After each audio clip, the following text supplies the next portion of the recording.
Hello, you! It's Sunday night, it's Audio Who, and that phrase is never more appropriate, as we have a little outing for Colin Baker's Sixth Doctor and Alex McQueen's Master in Vampire of the Mind, a title which is somewhat of a pun, because technically there's no vampires in this story. So what did we think about this? Well, you're about to find out, guys, but before we get to this, let's get to that. It's your panel for this evening. Joining us from NYC is Mr. Will Medina. Will, how goes it, man? Hey now, how you doing, everybody? Good to have you, man.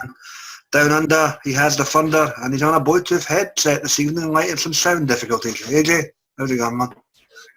Hi guys, how are you going? Good to have you, man.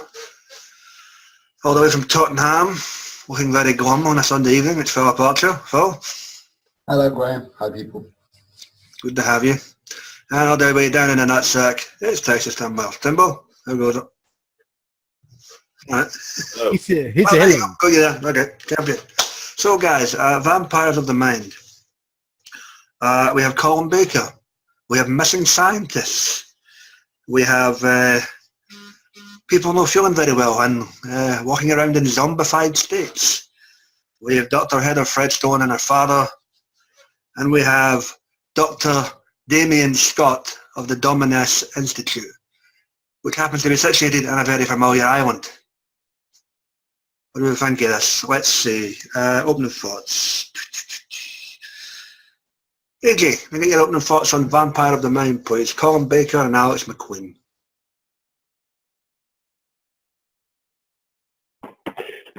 Yeah, this story reminded me a lot of the Mind of Evil, where the Master is on that island as a prisoner, as a doctor, and he's leeching them. So, to me, it felt a bit of a harken back to that Third Doctor story.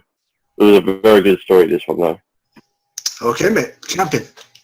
Well, how was this one for you? Opening thoughts? All right, opening thoughts. This is the one I wanted last week, that I wanted just the Doctor and the Master. I mean, of course, whoever human associate they run into. That's what I wanted. I got it, and it was a good story. It was a weird thing because this is the first time the Sixth Doctor runs into the Alex McQueen Master, but he would not remember him at the end of this story, so that doesn't conflict with that unit Dominion that came out a few years ago when the Seventh Doctor first runs into this Master. So it won't conflict it, which is a good thing. I love the way these two go at each other. It really stood out. And it'd be nice to see if Colin Baker could have run into him again, which is going to be a little weird considering, again, that the time conflict that would happen because of it. The father and daughter of the Threadstone they stood out real good, and I liked it, how much the daughter helped the Sixth Doctor a lot. Which was played very well by Kate Kennedy. I wish, even though the character wasn't used that much, but it explained a lot of things in this story about the zombies and all that. The mind leech. I wish they would have maybe got into her more, but but due to time, but we couldn't know that much about her like that. But we know that she's been there for quite a while and was very hungry when the Sixth Doctor released her like that. And and then what happened to her at the end of the story, it was a sad thing, but it was shocking, wasn't it? Yeah. It was shocking, but I wish we would have got into that character more. But otherwise, it was a good story. I liked it. Cool, mate. Timbo, what's the beef for Texas, mate? How was this one for you? Opening thoughts?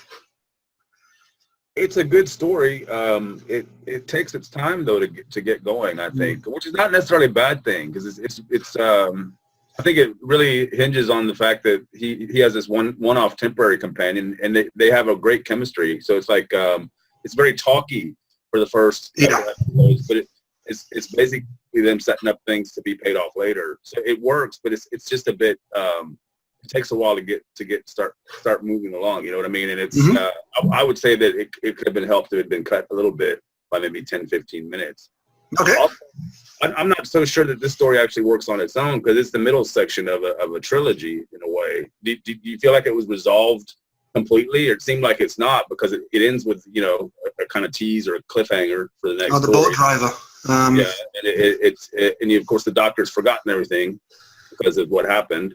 So it's just I don't know. I'm not sure if this wasn't part of a bigger 3, then it would actually work on its own. But it's not bad at all. It's very entertaining. The music was awesome. It was very filmed. Great sound score. Yeah, great sound score. You're right. Regards to your question, that's interesting that you feel it didn't do well in terms of standing on its own, because I think the writer and the extras say that this is the one that basically can be taken as a standalone one. So I guess everybody's opinion is different on that. I don't know. I thought the last week, the first one actually does work on its own. Yeah, I gotta agree with Tim, because if you notice, what made this one not standalone is the ending that we see what happened to the boatman, and of course we will find out about him in the next story why what happened with him. Well, you'll not find out about him, but you'll find out who told him to do that. Yeah, He's gone. He's fine now. He's done. But so the ending like that, they'll make this stand as a standalone, because we're gonna find out what happened with him. Yeah. Okay. Cool. Phil, how was Sexy and the Bald one for you? You know what? I originally always labelled this one as one of my favorite story of the 3. I'm beginning to change that and think that the Two Masters, the third one, is my favourite one, because I'm listening to this one again. I will agree with Tim. It kind of plods a bit without really going anywhere for a while, and you only get the kind of payoff towards the last end segments. Part 4. Yeah. Because the first 2 cliffhangers, it was like very weak. I mean, one of them, the master just laughing. It's like, okay, we know he laughs. Why do we need that as a cliffhanger? It's weird. I did like the combination of the Sixth Doctor and what's her name, Helen or Heather. Heather Frederick. I do like that combination. They work well. You can see them bouncing up and trying very well. The master now. Now this is where it gets a bit complicated, because this master isn't actually Baldy Master. This is Crispy Master inside Baldy Master's body, isn't it? No, there goes on the toss next week, but yes. Well, remember that you gave away the thing for next week. Yeah, but what I'm saying is, for you to understand... You basically got Alex McQueen playing Jeffrey Beavers here. Yeah. But to understand the characterization of the master and why, because this master is a lot more dark and sinister than what we got used to with McQueen's master in other stories. Mm-hmm. That's what I'm trying to say. That's why you get that kind of realization. But you also got in the last story that the Beaver's master in that story was a little bit out of character as well. He wasn't nearly as dark. Remember? I mean, you're killing Daddy. Yeah. That last week was basically Beavers playing McQueen, so yeah. Yeah, that's what I mean. It's all a bit, so it's kind of weird. Overall, the story, I did like the story, but it did, like I said, the first half was a bit plodding. Second half, when we learn that they're on Stangmore Island, is it? Yeah, from when he was in prison to be in it. So that was a nice little callback, and it kind of reminded me of listening to the Sea Devils, with the way that you got the in your head the imagery of the jetty, the Channel Islands and all that. So it's kind of a nice callback, and it's okay. It's okay. It's not brilliant by any means, but it's okay. All right, mate. Champion, thank you. And myself, I'll concur with Phil and Tim to a degree. It does take maybe 15, 20 minutes to get going, but it's probably because you've got a one-off companion here. You've got it's basically set up. It takes a while to set up the story. Kate Kennedy, as well alluded to, is Heather Fredstone. It's great in this. She mingles well with Colin Baker's interpretation of the Doctor. Alex McQueen's master, I do enjoy him. I've got to admit, I really do. Now, Alex McQueen playing Jeffrey Beavers, okay, it was a bit of what the F moment to the system, but for the benefit of the story, I can see why they went there. Something different. The accusation sometimes labelled towards McQueen's master sometimes by certain folk is that he can be a wee bit, I don't want to use the word camp, what would you call it, Phil? Overexcited, overexuberant? I'm going to use the word camp. Over the top. He's very over the top, but that's just the way his... So was Sims, and so is Missy to a certain degree. That's just part of the master's character, is it not? Yeah, I'll give you that. People take it and run with it differently. But McQueen's master really has become a staple in Big Finish, and it really is great that we have another master in there before we get to Utopia with Dave Tennant. What else was there? Ironically, the least camp master was Derek Jacobi. Well, he's a man of the theatre, darling, that's why.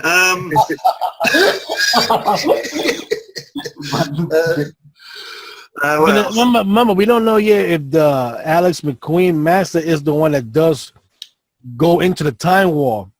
We know that he does run into the 8th Doctor, but we don't know if this one is the one that goes into the time war and runs away, because the way I thought it was interpreted that the master was resurrected for the time war, so that means he died. Yeah, but until they tell us otherwise, you've got to assume that. Mm-hmm. You know, until it's written, all bets are off. So, but but what is the case is he was the latest one before the supposed death and resurrection at Spring Stand in 2017 in January. If you want to retcon that and change that later, that's up to Big Finish. Well, it's tricky. It's all about time travel, though, so it doesn't matter. To be fair, it could actually be the Delgado master that went into the time war. I mean, but it's not. We know it's not. But I'm just saying, in a series about time travel, it could be anybody from any time. So I mean, it doesn't. In fact, you could have a multi-master story where all of them are involved in the time war. Oh, there you go. That'd be funny. If you wanted to. I'm just saying, since many of the actors are no longer with us, then of course it's not going to be that easy. But yeah. My point is that in stories about time travel, it doesn't always have to make sense, because they can contradict themselves all the time. Yeah. This is the second time that the Master's TARDIS is in Earth. And it's like, can't you look after his TARDIS? It's like, he's forever battling the people and beating the poor thing up. I mean, you know. But is this the same TARDIS that's in distress from the last story, or is it a different time that his TARDIS is messed up? I think McQueen's is different, you know. I can't remember the description, but I think you get maybe a description in the next story. Yeah, in the next story, you'll get the reasons why his TARDIS is currently. Doesn't he have two? He did have two, didn't he? But we have to also remember they're two different masters from two different timelines, time corridors. Hey, do you want to say something, mate? I can hear myself. Oh, sorry. I was just going to say, yeah, they do mention what the Master's TARDIS looks like. It was a beat-up computer bank. All right. So, well, there you go. Yeah. McQueen went down the technology route, so time will tell on that. Right, guys. At the end of the day, he's never had a problem with his chameleon circuit, though, either. Remember, he's been a Grandfather Clock, a column. Iron Maiden. Iron Maiden. He's been everything he wants to be, whenever. So. Adric Webb. Right, guys. Wonderful. No. Oh, he just remember that. All right. Okay. Any events, characters, or instances within the story that stood out for you? Well, who stood out? Well, cause it's Heather, because she's the professor's daughter, but she's not a dummy. She's a very smart woman. That's like when she took the test in the computer. They sent her feces. Yeah. Yeah, they accepted her. So that was pretty good. And then she stood up to the doctor a couple of times and put him down because of the way you see him a little bit acting like a little kid, when he doesn't get his way. It was pretty good. I liked her. I mean, whether I would like to see her come back, I don't know. It depends on the story like that. Yes. Of course, the master stood out because we knew from the get-go that he was going to be there. But boy, did he ham it up real big time here, man. and he didn't mind at all killing anybody that he didn't like or got in his way. Yeah. That's really stood out. For me, the quote of the audio from Ewan McQueen was, "I'm a time lord, of course I'm inhuman." Good stuff, man. Phil, how about you, mate? Stand up. I'm going to echo what Will just said. I mean, Heather was a really good sort of companion to the story. She was bold and brash, and she did well with it. And she's also a little piggy. Are you going to eat that? Oh, I'll eat the rest of it. So I was coming up. And the master, like Will just said, the master, he don't give up flying monkeys. He'll just go in there and kill anybody left, front and centre. And that way. Or even in Dominion when he did that. We won't talk about Dominion, but even in Dominion, there's a scene in that I really like when he killed those 2 Time Lords. That was wicked. Oh yeah, when he acquired the wheels, so to speak. Yeah. Yeah. So I like it when he's desperate, pushed into a corner. You know, he'll do anything to survive. That's cool. Now, But the stand-up bit was when he was hypnotizing Heather's dad to untie him, and that kind of Robert Delgado type Moffat, trying to be all sneaky and sly. So that was quite nice. Yeah, there was a lot of emphasis on the hypnotism in this one. I've got to admit, which was a nice throwback. Tim, stand up for you. Yeah, I agree. The character of Heather was. It's interesting to think that maybe they have an accidental one-off companion, and she may be more effective than some of the ones they've designed to be companions. I know nobody likes Flip, but yeah, that was brilliant. I mean, they had an instant chemistry that just kind of made the story. Like I said earlier, if you think it's dragging a little bit, at least it's entertaining to hear them banter back and forth. Yeah. So that and the food jokes, because all throughout the first episode, you're like, oh, look, I'll have one of those. Oh, look, maybe one custard cream. Yeah. AJ, how about you? Sorry. For me, I like the part where the Sixth Doctor's gone through the metal detector and he's like, you have to empty your pockets. So I agree with him. I absolutely hate when you have to empty your pockets. It's ridiculous. Yep. You're going to need a bigger tray. Yeah, exactly. All right, cool, mate. Anything else, or is that you? Also, sorry, one more thing. When the Doctor is constantly drinking ginger beer, I wonder if that's like a severe alcohol for the Time Lords. Like it's something that's just really potent for them. He always drinks ginger beer. Doesn't he finish his food either? There you go. Excellent.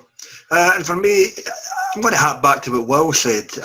When they get accepted into the Institute, you could just imagine the look in Colin Baker's Doctor. I can as well.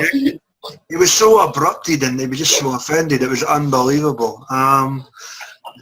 You can imagine Alex McQueen's master just sitting back in his chair like that going, yeah. Remember, they did talk about that. I did that on purpose to see your reaction. Yeah. I didn't complain about that except for your foot jumping up and down about it. That's what Heather said. Funny, yeah. Don't worry, you can be my assistant. Yeah. Yeah, that was good. The stuff with him. Who played the head of the Institute with the Sixth Sister? Oh, you mean Gobernar? The Gobernar. That was his name? Yeah. Googler or Gobbler, whatever his name was. Elliot Levy. Elliot Levy. He was good as the in the background, unaware what the hell was going on. Head of the Institute. He thought he was running the show. The Master obviously was supposedly leading him along, letting him believe that he was going to help his sister find a cure for her dementia. And it turns out the sister was the mind witch. Is that right? Was that the sister, or was that no specified? Or did I pick that up? And that specifically said that his sister has advanced Alzheimer's disease. Right, okay, I maybe picked it up wrong in part 4, but okay, if she wasn't the mind witch, fair enough. But anyway, suffice to say, he gets dealt with very, very quickly, and you've got another insight into the more ruthless side of, the Beaver's master in McQueen's body, as the case may be in this one. So, all in all, good stuff. The fisher boat man needs to get props, because I keep thinking, is he a descendant of the original fisherman from the Sea Devils? Could he The be boat guy? Huh? You mean the boatman? The boatman. Yeah, the boatman. Yeah. Well, that was played by Neil Edmond. Yeah, but I'm saying, could he be a descendant to the one that took Joe and the third Doctor to Stagmore? No, if you want to read too much into it, you can make a case for it if you want, Phil. We've got a day. Proceed. It'd be a nice little touch. Yeah. Okay, it's his great-great-great-great-grandpappy. There you go. How's that? Wasn't that long ago? Yeah, there you go. All right, so that's cool. Right, guys, open mic portion of the podcast. I don't know what you want to bring up before we get this rated and in the can, and we move on to next week. Well, it's funny that how they use the mind leech to absorb the Doctor's short-term memory, but he doesn't remember the Master when the Seventh Doctor was into him. Yeah. That stood out pretty good. Like, damn, That was smart. I was wondering about that. That's a good way to get around it, but in essence, you're going to have the same problem with Alex McQueen's master when he meets earlier doctors, and you're going to have with River Song. It's going to be the same result every time, just by a different method, and it will get boring after a while. So you're going to have to keep these stories few and far between. Yeah, it's always a challenge, though. It's something they do pretty well at Big Finish, because think about it, they're working with how many doctors at a time? 7 technically, or 8, and then there's always going to be the idea that, okay, he can't remember this because this person meets him first or whatever, that kind of thing. And so far they're doing it pretty well. But yeah, you're right. It's always going to be a problem with River Song if she interacts with previous doctors. Yeah. And you think you think it's bad right now. Wait till Matt Smith puts his pen to paper. Oh, Nelly. No, but that's the weird thing. See, the thing is, if let's say, like, see, right now that Alex McQueen has ran into the 8th Doctor. Remember, the 7th Doctor already met him already. Yeah. So if by chance they do a day, see, the thing is, if you can't, the thing is, anything like past Eccleston is going to be hard, considering what happened with the Master because of the Time War and when he next appeared. So that'd be weird to run into those. To be fair to McQueen, he did say in the extra he'd off the day one with Tennant. How they get around that, I have no idea. It's time travel. He can meet any master he wants to from the past. It has to be the Doctor went back in time, like to the 70s and 80s, and ran into him. Yeah, but they're both time travelers. Yeah, I know. They can meet yesterday and tomorrow. I mean, it's just. I mean, it doesn't. I mean, none of that matters. I mean, that's why any current Doctor can meet any previous master if he wants to. As long as there's a resolution at the end yet. Yeah. The only thing is they made it clear that Sylvester McCoy was meeting him for the first time in that story, which makes it difficult to have previous doctors meet that master unless they're going to lose their memory. Yeah. That's what I was saying. It's the same thing with every song. So we'll see how they get around that as the stories pan out. For example, if Anthony Ainley was still with us, you could have Tennant meet his master. It wouldn't make any difference. Yeah, as long as I had the resolution, you're right. The reason is because the master's timeline isn't fully established. We don't know his timeline, whereas we do know the Doctor's. So, I mean... No, the only thing we know definitely is that when Roger Delgado appears, he is in his final incarnation as the master. Yeah. And that is his final... Not necessarily. They didn't say that. They made it so that... They made it sound like when they did that... that was his final... Whoa. One at a time, guys. I'm hearing 2 people at once. They say that, as Will said, that's his final... Delgado's the final regeneration, and hence why when you get to... They never said that on the episodes he was in. In The Deadly Assassin, they say that's his final one. That's after he's already all crispy and dying. Well, so we didn't know that was Delgado. It could be any of them. Let's say he tried to go beyond the limit of Delgado and burnt his body out, and that's why he became crispy. They didn't say it was necessarily Delgado, though. I know, maybe that because that's the next time we saw him after Delgado left. That's the way I'm speaking it like that, because that's the way it next appears. Now, if Big Finish could go back and touch that up in some way, hey, that'd be good. But that's like I just said, that it'd be weird. It'd be weird how you're going to fix it like that. But then again, it's a time travel story. My point is that it's a mistake to always see it linear. I mean, because it is a story about time travel. So technically that could have been any other master that we're not aware of that became, you know what I mean? We never saw Delgado regenerate. You can swap more in between Delgado and the crispy one. Like I said, we don't know his timeline like we do the Doctors. We know we have a strict progression of the Doctor. We don't have that with the Master because he always appears and he always appears as somebody else. So, I mean, we don't know what order he's in. All right. Well, it's all an interpretation, guys. I would need to get up down there. AJ, and you want to add to this? I think about it too hard to get a headache. I was just going to say the whole thing with the Master. I thought after he there wasn't a story with Delgado's Master. They were going to film where he risked his life to save the Doctor. Yeah, that's the end game. They ended up doing that in the sound of the drums. Yeah, I reckon they should. I was going to say, I reckon Big Finish should establish his timeline by doing that with a third Doctor story on audio. You mean finish after? Well, you'd have to recast Delgado, but yeah, okay. Because it would still work and give a completion to the story, and give us maybe a progression of Master to Master and which one is the 1, 3, whatever. Well, I think it's better to leave it up in the air. That way, you're not nailing yourself down to a particular timeline, and you can continue to mess with it. So, Why is it easy to do that, and but always having to stick progressively with the doctor though? Why can't because we know his whole timeline. We know which doctor's first, which one's second, Yeah. which one who was with him then, and who was with him now, and Yeah, when but he said so and as so. Muppet said, the doctor doesn't have a number. He's just the doctor. They could be any. We're not saying that which doctor, but we know that William Hartnell is the first doctor because he ran away with his granddaughter from home. We assume that's the case. What do you mean with that? So hang on, you're not taking that bullshit for the brain of Morbius, are you?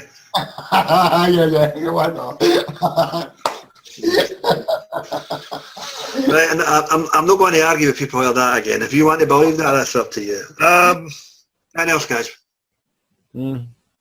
No, well, All right, well, We're not talking about that one. That could have easily been previous Morbius's. So, I there mean, you go. why is that always an issue? Always, oh look, there's 20 doctors before Bill, and it's like those are previous Morbius's. Anywho, it's that time again. send no complaints to 1600 Pennsylvania Avenue, Washington, D.C. Man, send it over there. Well, Mr. Trump, enjoy. Vampire of the Mind. You'll find its main range number 212. Yes. 212. Colin Baker and Alex McQueen. AJ, what do you get out of 10, mate? I'll give it a 9 out of 10. It was a good story, but it did lag in a few spots here and there where you're transitioning a bit. But I like the ending where we get the glimpse of another master controlling the boatman to go into the ocean to kill himself. That was pretty cool. Good stuff. Cheers, mate. Well, what's the view from NYC, mate? I give it a 8 out of 10. It's not. I liked it more than like from last week because of the way the master and the doctor face off each other and more than one episode like that. So that really stood out. So I give it an 8 out of 10. Like I said, whether the 6 with me, the Alex McQueen master again, is up to a writer that could come up with a good ending that he can't remember the McQueen character again. Yep, again, it's under the limitations. Time will tell on that. Tim, what do you reckon for Texas, mate? I'll give it an 8.5. I think it's a good story. It's a good middle story for the trilogy, but I'm not so sure it works on its own. It kind of leaves you a lot of questions unanswered, but they do get answered in the final part. So I'll give it an 8.5. It's a good listen. Okay, mate. Cool. And Philip, what does Tottenham say? I'm going to go with the majority at 8 out of 10. I mean, it is a good story, but like everybody said, it kind of loses its way at the beginning and then it picks up briefly at the end. Alex McQueen, in the past, I've never really liked his master, right? But the more he makes appearances in Big Finish, the more I'm beginning to get a handle of him and kind of like his master. So this one for me does start making me go, I like this man. So if you never liked him after Dark Eyes 3, but Levchenka in that third part was a problem. Yeah, but you know what? Dark Eyes 3 was a bit of a struggle for me. But this one, because it's contained, self-contained, it's not spread out all over the place for the master. It's a good story. It helps you concentrate on it, and particularly a lot more in the following one we're going to review next week. That's what I mean. The two of you. Okay, cool. Good stuff, mate. And myself, I'll concur with the consensus, man. I'll give it an 8.5 as well. Tim and was it you, Will? You gave it an 8.5? I give it an 8. 8, well, I guess me and Tim are simpatico this week, and it's an 8.5 for me as well. Enjoyable second part of the trilogy, and we move on to next week to get those lingering questions answered. And just on that note, folks, in the event anybody comes to me this week and wants to add in their 2 cents regarding the story, it will be inserted here. And with that, we're done, dusted, in the can for another week. Join us next week, folks, when we complete the trifecta with Sylvester McCoy, Jeffrey Beavers and Alex McQueen, and Phil. And the story will be called The Two Masters. Even he couldn't fuck that one up. Yes, The Two Masters. Where we get a resolution to this so far, the previous 8 parts that we have heard, and we find out who's been pulling the strings in the background and why the Master has a few people, shall we say, hunting him down. So we look forward to delving into that one and completing it with the master manipulator that is Sylvester McCoy himself. As always, guys. Very clever. Very clever. Yes, indeed. I'm a pun of a pun. He gets all his quotes from the bottle. And that's just a whiskey bottle. As always, guys, check out our various aspects and good buddies on the wacky, wonderful world of the YouTube. You have good old Harry with Doctor Who Ears, go read a book. You have Sue with Talis Boy Radio.